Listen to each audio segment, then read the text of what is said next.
오늘 함께 나눌 말씀 욥기 9장 25절에서 35절까지의 말씀입니다. 나의 날이 경주자보다 빨리 사라져버리니 복을 볼 수 없구나. 그 지나가는 것이 빠른 배 같고 먹이에 날아내리는 독수리와도 같구나. 가령 내가 말하기를 내 불평을 잊고 얼굴빛을 고쳐 즐거운 모양을 하자 할지라도 내 모든 고통을 두려워하오니 주께서 나를 죄 없다고 여기지 않으실 줄을 아나이다. 내가 정죄하심을 당할진대 어찌 헛되이 수고하리이까. 내가 눈 녹은 물로 몸을 씻고 잿물로 손을 깨끗하게 할지라도 주께서 나를 개천에 빠지게 하시리니 내 옷이라도 나를 싫어하리이다. 하나님은 나처럼 사람이 아니신즉 내가 그에게 대답할 수 없으며 함께 들어가 재판을 할 수도 없고 우리 사이에 손을 얹을 판결자도 없구나. 주께서 그의 막대기를 내게서 떠나게 하시고 그의 위엄이 나를 두렵게 하지 아니하시기를 원하노라. 그리하시면 내가 두려움 없이 말하리라. 나는 본래 그렇게 할 수 있는 자가 아니니라. 아멘. 욥은 우리가 9장 1절로 24절을 통해서 살펴본 것처럼 그가 느끼고 있는 절망감을 굉장히 강하게 표현하고 있었습니다. 왜냐하면 자신은 정말 하나님께 대항하지 않고 죄를 짓지 않았음에도 불구하고 하나님께서 왜 도대체 자신을 이렇게 공격하시고 그에게 재앙을 내려주시는지 너무 억울했어요. 게다가 이 억울함을 넘어서 절망스러웠던 이유는 무엇이냐면요, 자신을 까닭없이 공격하시는 이 하나님이 너무 지혜롭고 강하신 분이기 때문에 자기가 너무 억울하고 부당함을 느낌에도 불구하고 하나님 앞에서는 무엇도 할 수 없다는 생각이 그를 너무 좌절되게 만들었습니다. 그 고백을 9장 1절부터 24절까지 계속 하고 있던 것이고요. 그리고 오늘 말씀은요, 자신이 절망적인 감정을 느끼는 원인에 대해서 더 강력하게 표력하는 것을 보게 됩니다.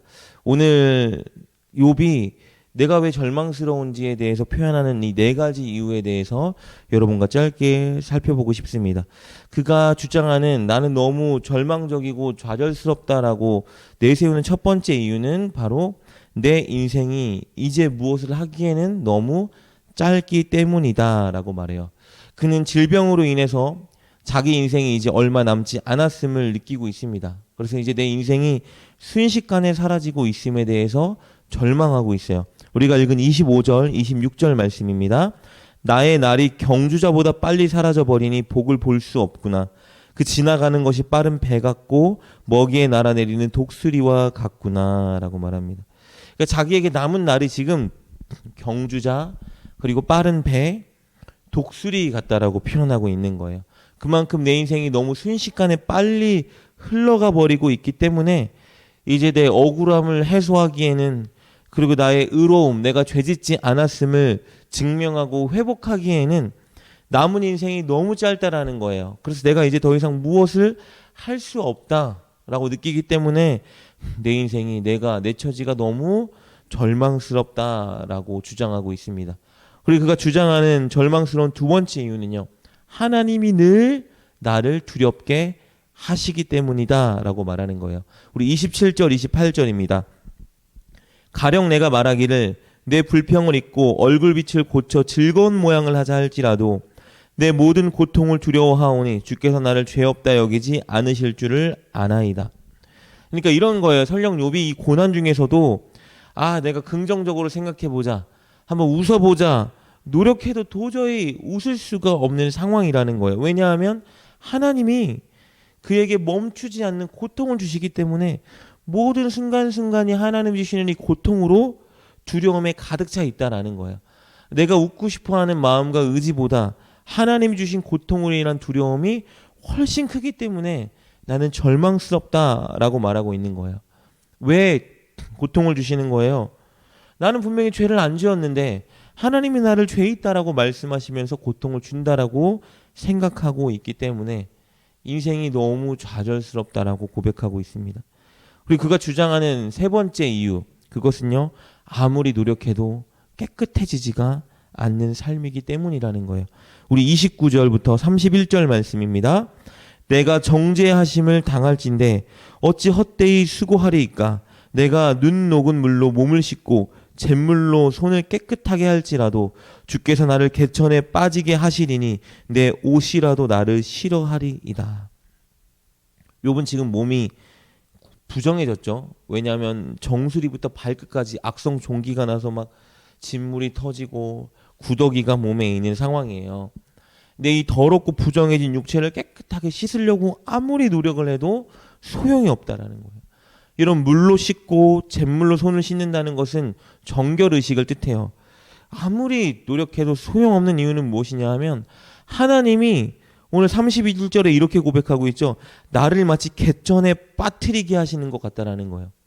깨끗하려고 노력해도 하나님이 내 육체를 이렇게 더럽게 악성 종기를 허락하셨기 때문에 내 몸은 깨끗해지지가 않는다. 내면도 마찬가지인 거예요. 죄를 짓지 않으려고 노력했고 의롭게 살려고 노력했음에도 불구하고 하나님이 나를 죄 있다 정죄하시기 때문에, 그래서 이렇게 공격하시기 때문에 내 인생이 너무 절망스럽다. 아무리 깨끗해지려고 노력해도 깨끗해지지 않는 인생, 절망밖에 없겠죠. 그리고 마지막으로 욥이 주장하는 절망스러운 네 번째 이유, 욥과 하나님 사이를 중재해 줄 만한 중재자가 없다라는 거예요. 우리 32절 말씀입니다. 하나님은 나처럼 사람이 아니신즉 내가 그에게 대답할 수 없으며 함께 들어가 재판을 할 수도 없고, 33절입니다. 우리 사이에 손을 얹을 판결자도 없구나. 너무 억울한 이유는 무엇이냐면요, 하나님과 재판이라도 해서 소송이라도 걸어서 하나님 왜 나에게 이렇게 억울하게 하셨습니까? 라고 말하고 싶지만 하나님은 들어주시지도 않고 지금 대화도 되지 않을 뿐더러 하나님과 나 사이에서 지금 욥이 무엇을 잘못했으며 하나님 문제가 무엇입니까? 이렇게 중재해 줄 만한 어떤 이도 없기 때문에 무슨 노력을 해도 자기의 인생은 지금 이 고통과 정죄당하는 이 절망적인 상황에서 벗어날 수가 없다라는 거예요. 그래서 욥이 바라는 단 한 가지는 34절에서 말하는 것처럼 나를 이렇게 힘들게 하고 괴롭게 하는 하나님의 진노의 막대기가 제발 나에게서 벗어나기만을 바랄 뿐입니다 라고 고백하고 있는 거예요. 굉장히 절망적인 고백과 시죠. 우리는 욥이 왜 이렇게 절망스러운지 다 알죠. 어떠한 죄도 하나님 앞에 악한 마음도 품지 않았음에도 불구하고 그가 겪은 모든 상황이 사실은 절망할 수밖에 없는 상황이죠. 사실은 우리였다라면 더 큰 절망, 어쩌면 스스로 목숨을 끊을 수도 있을 그런 상황에 처해 있는 게 바로 욥의 상황. 거기다가 유일하게 희망을 안고 나를 좀 동정이라도 해줬으면 좋겠다고 여긴 친구들마저 그를 아주 심각하게 정죄하고 있는 상황. 그래서 그는 자기가 이렇게 좌절할 수밖에 없다라는 것에 대해서 네 가지 이유를 들어 오늘 말씀에 주장하는 것을 보게 되었습니다. 그러나 우리는 욥이 왜 이렇게 주장하고 있는지도 알고, 그리고 욥이 주장하고 있는 이 네 가지 사실 이유도 올바르지 않다라는 것을 알고 있습니다. 그래서 오늘 마지막으로 끝으로는요, 욥이 주장한 이 네 가지 이유가 잘못됐다라는 것을 우리가 인정하고 바르게 교정해서 우리에게 어떤 고난이 와도 우리는 꼭 승리의 길을 걸어갈 수 있었으면 좋겠습니다. 네 가지 오류를 한번 교정해 보겠습니다. 첫 번째, 그의 주장, 남은 인생이 이제 무엇을 하기에는 너무 짧다. 그러나 여러분, 사실 우리에게 남은 인생은 결코 짧지 않습니다. 우리가 얼마나 더 살지 모르지만 오늘 하루만이라도 우리가 더 살 수 있다라고 한다면 우리의 남은 인생은 결코 짧지 않아요. 왜냐하면 단 하루라는 시간은 우리가 회복될 수 있고 우리가 구원받기에, 혹은 다른 누군가가 회복되고 구원받기에 충분한 시간이기 때문입니다. 왜냐하면 예수님이 다 이뤄놓으셨기 때문이죠. 단 한순간에라도 저나 혹은 믿지 않은 누구라도 자신의 죄를 인정하고 예수님의 공로를 인정하기만 하면 우리의 인생은 구원받을 인생으로 전환되기 때문에 우리의 인생은 결코 짧다라고 말할 수 없는 것이에요. 그래서 저와 여러분에게 주어진 오늘 하루라는 시간은 오늘 한 사람, 두 사람, 몇 사람이든 하나님 앞에 구원을 얻을 수 있는 충분한 시간입니다. 그렇기 때문에 저와 여러분 오늘도 기회가 있다라면 하나님의 복음을 전하는 자리에 서야 할 것입니다. 욥의 두 번째 주장은 하나님이 늘 나를 두렵게 한다. 여러분, 그러나 그렇지 않죠. 하나님은 우리에게 두려움을 주시는 분이 아니라 우리에게 평안을 주시는 분이십니다. 바로 예수 그리스도를 통해서 세상이 줄 수 없는 평안과 안식을 우리에게 주신다고 분명히 약속하셨어요. 그렇다면 문제는 우리가 예수님과 교제하는 것이 문제겠죠. 우리가 늘 말씀, 기도, 묵상, 무엇이 되었던지 간에 예수님과 교제할 수 있는 방법을 채택하여 예수님과 교제하기 위해 노력한다라면 반드시 문제 가운데도 주님은 우리 가운데 평안함을 허락하실 것입니다. 욥의 세 번째 주장입니다. 욥은 아무리 노력해도 깨끗해지지 않는 삶이다. 여러분, 그러나 우리는 정말 우리가 너무 노력할 필요 없이 단 한 가지만 믿고 고백한다라면, 진실로 여긴다면 우리는 깨끗해질 수 있는 특권을 얻은 사람들입니다. 바로 예수님이 보혈의 공로를 통해서 모든 걸 이뤄놓으셨기 때문에 우리가 진짜 예수님의 십자가에 달려서 우리의 피를 씻어 주셨다라는 것을 인정하고 그에 합당한 삶을 살아간다라면 우리는 깨끗해지는 자가 되었습니다. 하나님이 우리를 의롭다고 여겨주신다고 약속하셨어요. 그렇기 때문에 오늘 하루 우리가 몰두해야 되는 일은 우리 스스로를 깨끗하게 만드는 일, 즉 우리가 지은 죄가 있다라면 예수님의 보혈의 피를 의지하여 솔직하게 고백하고 또 고백한 사람답게 오늘 살아간다라면 저와 여러분은 깨끗해진 사람, 의로움을 받은 사람으로 이미 전환이 된 것이죠.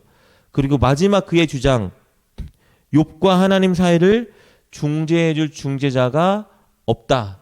여러분, 그러나 우리에게는 이제 중재자가 있죠. 최고의 중재자, 바로 예수 그리스도가 있습니다. 십자가 죽음으로 하나님과 우리 사이에 화평을 온전히 이뤄 놓으셨고 지금도 우리를 위해 중보하고 계시죠. 이 중보자가 있기 때문에 우리의 남은 인생은 짧지 않고 우리의 남은 인생은 평안하고 그리고 우리의 남은 인생은 늘 깨끗한 삶을 살아갈 수 있는 것입니다. 여러분, 결론을 말씀드리자면 이것이죠. 우리는 예수님으로 인해서 최고의 혜택을 입은 자들이다라는 걸 우리가 명심해야 한다라는 것입니다. 우리는 긴, 너무 의미 있는 남은 인생을 가졌고 우리는 어려움 가운데도 고통 속에서도 진짜 참 평안을 얻을 수 있고 그리고 우리는 정말 깨끗하고 의로운 자이고 늘 우리는 승리하는 삶을 살 수 있게 되었습니다. 중요한 것은 이것을 머리로만 아는 것이 아니라 우리가 늘 누리고 인정하고 사는 것이겠죠. 여러분, 그것을 위해서는 마지막으로 정말 예수님과 늘 교제하기 위해 힘써야 합니다. 그 방법이 무엇이든지 말씀일 수도 있고 묵상일 수도 있고 기도일 수도 있고 찬양일 수도 있고 또 예수님께 순종하는 것일 수도 있습니다. 모든 방법을 동원해서 우리가 하루 예수님과 교제하기에 힘쓴다면 오늘 주님이 주신 이 모든 특혜와 특권을 우리 모두는 누리고 살아갈 수 있을 것입니다. 그리고 어떠한 순간에도 욥은 알지 못했지만 이미 우리에게 주신 이 놀라운 특권들을 우리가 누리고 고백할 수 있을 것입니다. 오늘 하루 저와 여러분이 특별히 이 새벽을 시작하는 하루를 시작하는 이 기도 시간에 정말 예수님과 교제를 위해 기도하시고 그로 인해서 오늘 하루 평안하고 깨끗하고 의미 있고 승리 있는 삶을 살아가는 저와 여러분 되시길 주님의 이름으로 축복합니다. 기도하겠습니다. 하나님, 감사합니다. 우리에게 최고의 중재자 예수 그리스도를 보내주시어 우리가 마음껏 하나님께 아뢰고 응답받고 교제할 수 있는 길을 열어주시니 너무나 감사합니다. 오늘이라는 이 하루가 우리에게 너무나 값지고 충분한 시간입니다. 하나님, 평안함을 주실 것이고 승리하게 해주실 줄 믿습니다. 그것을 위해서 우리 예수님과 교제하기에 힘쓴 우리 모두가 되게 하여 주시고 이 새벽에 기도하는 성도님들 한 사람 한 사람에게 찾아가 주의 마음을 주시며 오늘 하루 문제를 하나님 뛰어넘어 승리할 수 있는 굳건한 믿음을 더하여 주시옵소서. 그렇게 역사하실 주님을 기대하고 소망하며 우리 주 예수님의 이름으로 감사하며 기도드립니다. 아멘. 예수님은 우리에게 엄청난 혜택을 주셨습니다. 하나님과 우리 사이에 중보자가 되셔서 우리를 깨끗하게 하시고 우리에게 평안과 구원을 주셨습니다. 우리가 이것을 실제로 누리고 경험하기 위해서는 예수님과 늘 교제하는 삶을 살아야 합니다. 늘 기도, 말씀 묵상, 찬양, 순종으로 예수님과 깊이 교제하여 그 모든 혜택을 누리는 우리가 됩시다.